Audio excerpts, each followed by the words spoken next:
নমস্কার আমার মিষ্টি বন্ধুরা, তোমরা সবাই কেমন আছো? আশা করছি তোমরা সবাই ভালো আছো। আমিও ভালো আছি তোমাদের আশীর্বাদ আর ভালোবাসায়। কোচবিহার জেলার ছোট্ট একটা গ্রাম থেকে আমি ঝুম তোমাদের সামনে আর একটা নতুন ব্লগ নিয়ে আসলাম। আশা করছি পুরো ব্লগটা জুড়ে তোমরা আমার সাথেই থাকবে আর আমাকে সাপোর্ট করবে।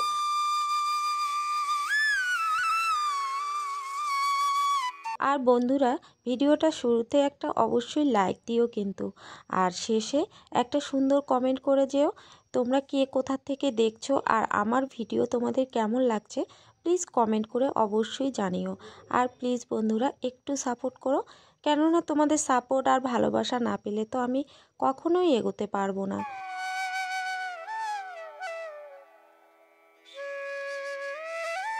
আমার এই গ্রাম্য জীবনের কাজকর্ম, খাওয়া দাওয়া সব কিছুই কিন্তু তোমাদের সাথে শেয়ার করব। তো সুন্দর একটা ভিডিও তোমাদের সামনে উপহার দিতে চলেছি। অবশ্যই কিন্তু পুরো ভিডিওটা দেখো বন্ধুরা।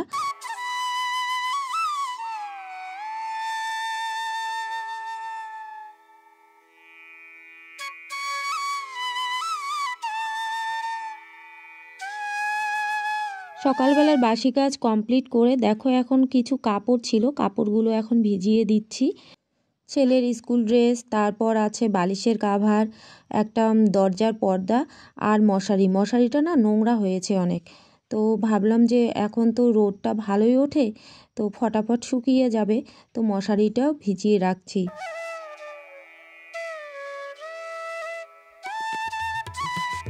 উঠোন ঝাড় দেওয়ার সময় খুব ধুলো ওড়ে, তোমাদের সাথে সেটা কালকে আমি শেয়ার করেছি কালকের ব্লগে।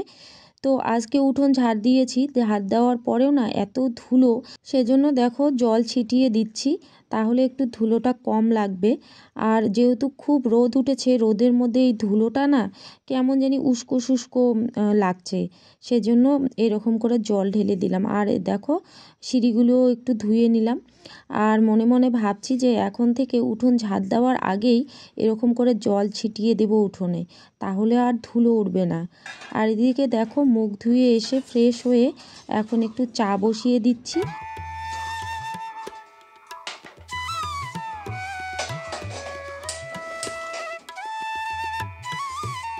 এদিকে চা বসিয়ে দিয়ে দেখো এদিকে ভাতও বসিয়ে দিলাম।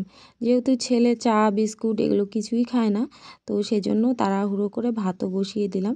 আর কালকে রুটি ছিল, বাসি রুটিগুলো গরম করলাম, চা দিয়ে খাবো।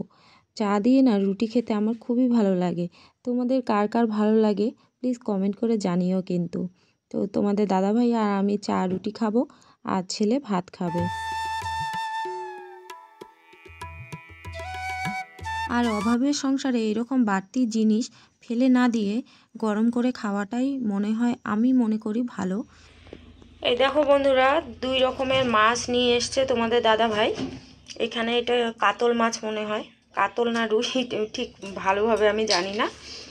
আর এগুলো চুনো মাছ নিয়ে এসছে। তো তোমাদের দাদা ভাই চুনো মাছ খেতে পছন্দ করে, আর আমি আর ছেলে এই যে বড় মাছ খেতে পছন্দ করি। তো 2 ধরনের মাছ নিয়ে এসছে, এখন রান্না করব। আর এইদিকে দেখো ভাত হয়েছে, ফ্যান গালতে দিয়েছি। আর এদিকে মাছ ভাজবো, কড়াই বসিয়েছি।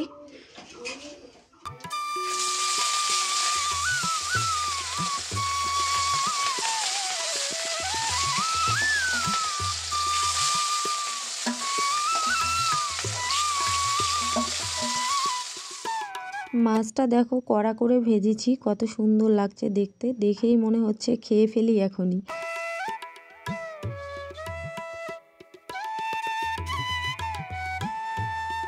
আর এদিকে দেখো মাছের ঝোল আমার কমপ্লিট। মাছের ঝোলের কালারটা কিন্তু খুব সুন্দর এসছে।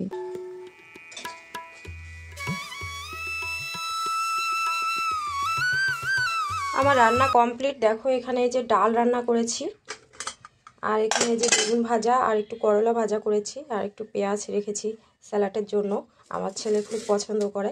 আর 1 পিস মাছ ভাজা আছে এখানে। আর এখানে এই যে মাছের তরকারি করেছি শুধু মশলা দিয়ে আর টমেটো দিয়ে, একটু টক টক লাগবে, যেহেতু এখনকার ওয়েদারটা ভালো না, একটু টক টক ভালো লাগে খেতে। আর এখানে হলো ভাত। আর দেখো রান্নাঘরের অবস্থা, তেল ছিটে ছিটে গ্যাসের চুলাটার অবস্থা খারাপ হয়ে গেছে। তো এখানে দেখো এই যে সার্ফ জল নিয়েছি, এখন এটা পরিষ্কার করব। সার্ফ জল দিয়ে দেখো চুলাটা ভালো করে পরিষ্কার করে নিচ্ছি। আর টাইলসগুলোতেও তেল ছিটে ছিটে পড়েছে, তো ওগুলোও সব পরিষ্কার করে নিচ্ছি। আর আমার অনেক দিনের শখ জানো বন্ধুরা, যে আমার রান্নাঘরে একটা বেসিন হবে। তো সেটা যে কবে হবে জানি না, কিন্তু খুব স্বপ্ন। বর্ষার দিন না খুব অসুবিধে হয়, তো জানি না কবে এই ছোট ছোট স্বপ্নগুলো পূরণ হবে। কেননা আমাদের এই অভাবের সংসারে না স্বপ্ন দেখাটাও মনে হয় পাপ। তো সেজন্য কি আর বলবো, স্বপ্ন দেখতেই ভুলে গেছি। তবুও অনেক দিনের এই স্বপ্নটা, এই ইচ্ছেটা তো তোমাদের সাথে একটু শেয়ার করলাম। আর এদিকে দেখো ছেলের বইয়ের টেবিলের অবস্থা কি করে রেখেছে, মানে বই ওকে পড়েছে না ও বইকে পড়েছে জানি না। তো দেখো এই বইগুলো সব গুছিয়ে রাখলাম। রান্নাঘরের কাজ সব কমপ্লিট করে দেখো এখন শোয়ার ঘরটাও মুছে নিচ্ছি, বারান্দাটাও মুছে নেব। আমি এরকম করেই কিন্তু কাজগুলো করে থাকি। রান্না বান্না কমপ্লিট করে তারপর এইদিকে ঘর দুয়ার সব মোছামুছি করে তারপর কলপাড় যাব। কলপাড়ে কিছু ধোয়ার থাকলে ধুয়ে তারপর স্নান করে পুজো দিই, তারপরে খাওয়া দাওয়া। তো চলো, আমার ডেইলি রুটিন এইরকমই। কাজকর্ম ফেলে রেখে খাওয়া দাওয়া করতে আমার ভালো লাগে না, কেন জানি। আমি সব কাজকর্ম করব, ধোয়া মোছা, রান্নাঘরের যেগুলো বাসন থাকে রান্না করার পর সেই বাসন টাসন সব কিছু ধোয়ার পর আমি তারপর ফ্রেশ হয়ে মানে স্নান করে তারপর ঘর যাব। মানে কাজকর্ম আগে, তারপর আমার খাওয়া দাওয়া, এরকমই। তো তোমাদেরও এরকম হয় নাকি, তোমরাও এরকম করো নাকি, কমেন্ট করে অবশ্যই কিন্তু জানিও। আর দেখো এই যে মশারিটা ধুয়ে নিচ্ছি, মশারিটা দিয়ে না অনেক নোংরা জল বেরিয়েছিল। আর মশারি ধুতে দিতে এত গরম লাগছিল কি আর বলবো, দেখো কীরকম কালো জল বেরিয়েছে।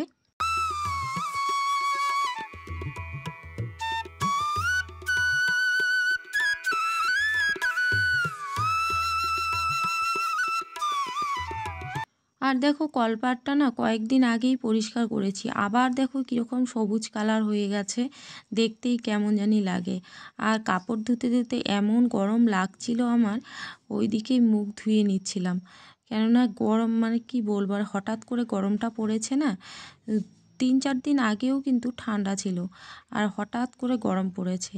তাই গরমটা না সহ্য হচ্ছে না, অল্প একটু কাজ করতেই হাঁপিয়ে যাচ্ছি আর গরম লাগছে। ফ্যানও চালাচ্ছি মাঝে মাঝে ঘরের মধ্যে।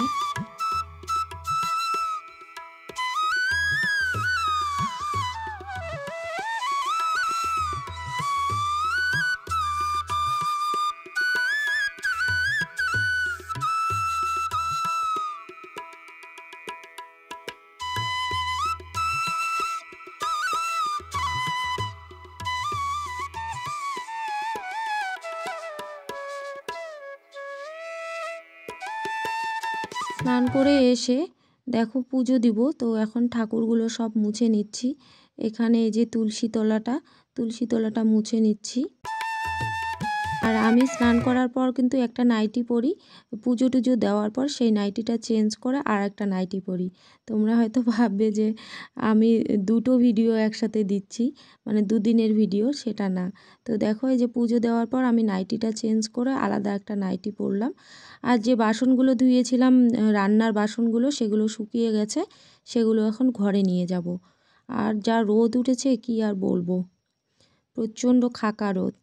তো দেখো এখন বিকেলবেলা, তো বিকেলবেলায় যে জামা কাপড়গুলো সব যেগুলো ধুয়েছি আর কিছু আগেরও ধোয়া ছিল শীতের জামা কাপড়গুলো, তো ছেলের আর তোমাদের দাদা ভাইয়ের জামা কাপড়গুলো সব এগুলো ঢুকিয়ে রাখবো। কেননা বাইরে মানে কি বলবো, আর এত কাপড় হয়েছে, বোঝা হয়ে আছে, তো এগুলো এক এক করে ঢুকোতে লাগবে।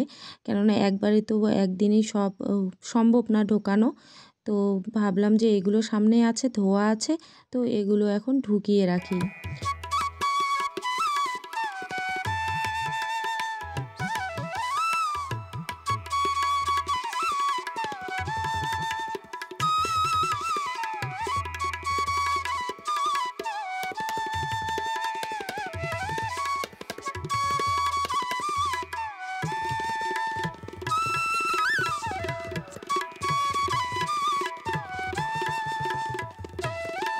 কাপড় গোছাচ্ছিলাম এমন সময় ফোন আসলো আমার কাছে যে আমাদের যে স্বনির্ভর গোষ্ঠী, তোমরা অনেকেই জানো গ্রামের মহিলারা কিছু টাকা মাসে মাসে জমা দিয়ে সঞ্চয় করে, তো তার মিটিং আছে। তো ফোন করলো, তো সেখানেই গেছি এক দিদির বাড়িতে। দেখো ওখানে আমাদের চা খাওয়াচ্ছে, তো তোমাদের সাথে ওটা শেয়ার করলাম। যেহেতু আমাদের সেরকম ইনকাম নেই, তো মাঝে মাঝে হঠাৎ করে অনেক কিছুই বিপদ এসে যায়, তাই না? আর কোনো বিপদ আপদ আসলে আমাদের কে বা টাকা দিবে, তাই না? তো আমরা সবাই মিলে মানে গ্রামের কয়েকজন মহিলা মিলে মাসে মাসে কিছু টাকা ব্যাংকে রাখি, সেটাই আমাদের বিপদ আপদে মনে করো ওখান থেকে আমরা নিতে পারি। মিটিং শেষ করে বাড়ি এসে যে কাপড়গুলো গুছিয়ে রেখেছিলাম সেগুলো এখন সব দেখো গোদরেজের মধ্যে ঢুকিয়ে রাখছি। মানে কাজ আর শেষ হয় না, কাজ করতেই লাগবে। একার সংসারে এটাই একটা প্রবলেম, তাই না? কারো উপর মানে ডিপেন্ড করে থাকা যায় না। নিজের কাজ নিজেই করতে লাগবে, রান্না বান্না খাওয়া দাওয়া, যতই শরীর অসুস্থ হোক না কেন, মন খারাপ হোক না কেন, নিজের কাজ নিজে করতেই লাগবে।